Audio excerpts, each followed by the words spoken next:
கிறிஸ்து இயேசுவில் இணைந்த இறை ஆறுதல் உறவுகளே, இன்றைய உலகத்தை நாம் சுற்றி பார்க்கும்போது போர்கள், வன்முறை, ஏழ்மை, தனிமை, மன அழுத்தம் போன்ற பல அவலங்களை காண்கிறோம்.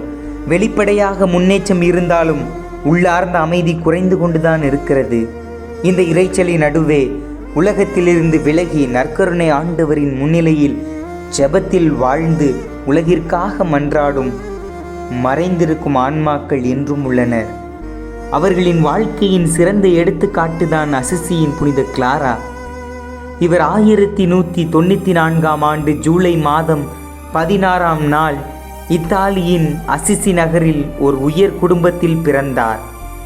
செல்வச் செழிப்பில் வளர்ந்தாலும் அவரது உள்ளம் எப்போதும் இறைவனுக்காக நான் என்ன செய்ய வேண்டும் என்ற கேள்வியால் நிரம்பியிருந்தது.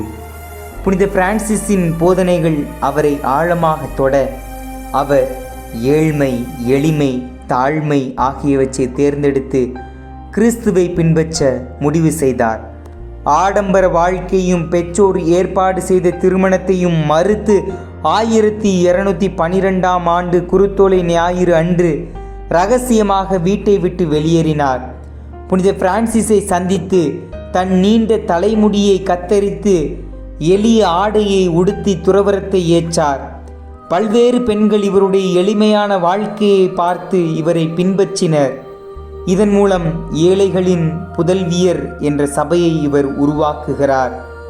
அவர்களின் வாழ்க்கை ஜெபம், ஏழ்மை, தியானம், உழைப்பு மற்றும் கிறிஸ்துவில் முழு நம்பிக்கை ஆகியவற்றை மையமாக கொண்டது.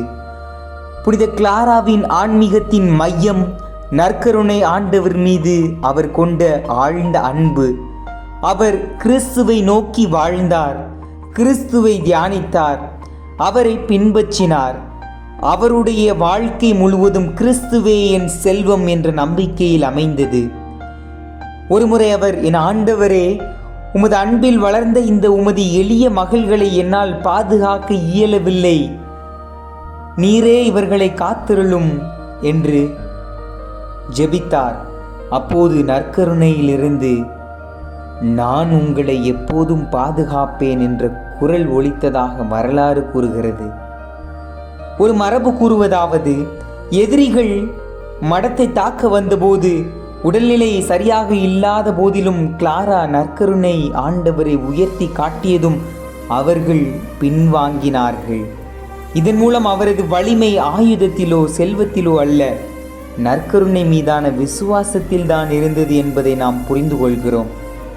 அவர் வெளிப்படையாக போதிக்கவில்லை, மறைந்திருந்து ஜெபிப்பதன் மூலம் உலகத்தையே மாற்றினார். அவரது வாழ்க்கையை நமக்கு ஒரு முக்கியமான பாடத்தை சொல்லுகிறது. இறைவனால் பார்க்கப்படுவது போதும், புகழ் தேவையில்லை. இன்றும் ஏழைகளின் புதல்வியர் துறவிகள் இந்த ஆன்மீகத்தை தொடர்ந்து வாழ்கின்றார்கள். ஜெபமும் உழைப்பும் இணைந்து சொல்லும் வாழ்க்கை அவர்களின் அடையாளம். கைகள் உழைக்கின்றன, இதயம் ஜெபிக்கின்றது. புனித கிளாரா 1253 இறைவனில் அமைதியாக இணைந்தார். பின்னர் 1255 அவர் புனிதராக அறிவிக்கப்பட்டார். இன்று அவர் நமக்கு சொல்லும் செய்தி தெளிவானது. கிறிஸ்துவை தேர்ந்தெடு, அவரில் நம்பிக்கை வை, மறைந்த ஜெபத்தின் வல்லமையை நம்பு, எளிமையில் வாழ். இன்று உலகம் அமைதியை தேடுகிறது. அந்த அமைதிக்கான வழி புனித கிளாரா காட்டியது போல கிறிஸ்துவை நோக்கி வாழ்வதே. நம்முடைய புனிதர் தொலைக்காட்சி மற்றும் ஊடகங்களின் பாதுகாவலர். இதற்கு காரணம் 1958 திருத்தந்தை 12 பயஸ் இவரை தொலைக்காட்சியின் பாதுகாவலராக அதிகாரப்பூர்வமாக அறிவித்தார்.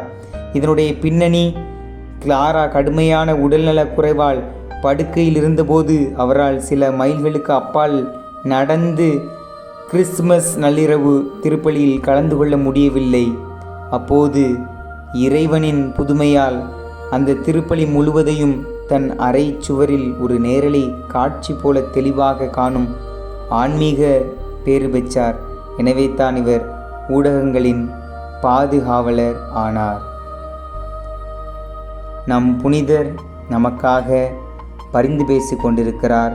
நாமும் இறைவனின் வழியில் அமைதியில் வாழ்வோம்.